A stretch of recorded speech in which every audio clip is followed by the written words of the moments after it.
Find some space. Hey, this is Jake from Jake's Board Reviews, and today I'm giving my first impressions whilst re-reviewing the JS Monsta Box, but the original one. So this one's a PU, mind you. It's a 5.9 19 by 2.5/16, and it comes in at 27.1 litres. Mind the winds, we're getting the northerly winds in our spring, so we've just entered spring, which is good. So the original Monsta Box I mainly rode in hi-fi, so the feeling of the board was completely different to how I remember it.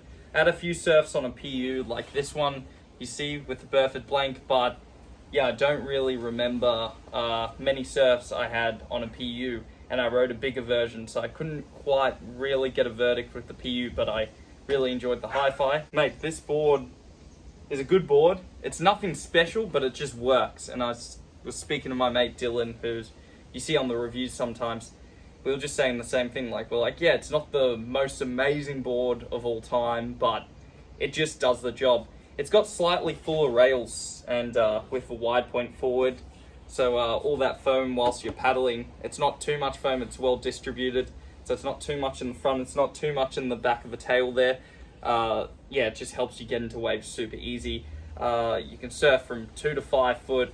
I wouldn't recommend it in super small surf, so if it's just below 2 foot, don't ride this board, because especially in the PU, because it won't gain its speed.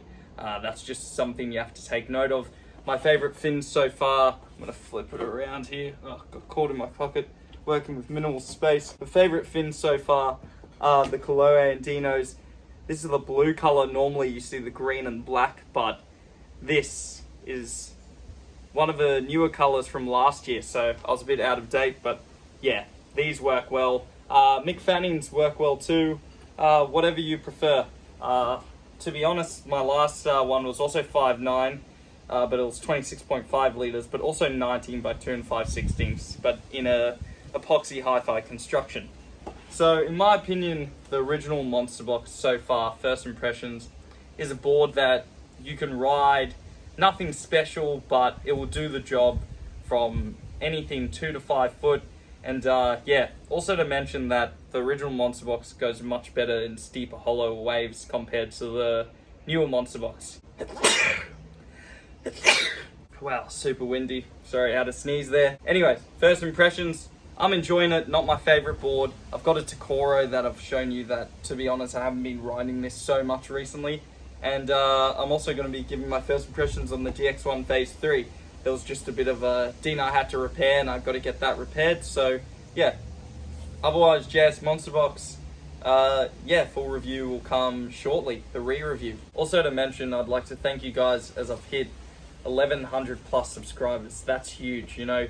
3 years ago, I would have never imagined that.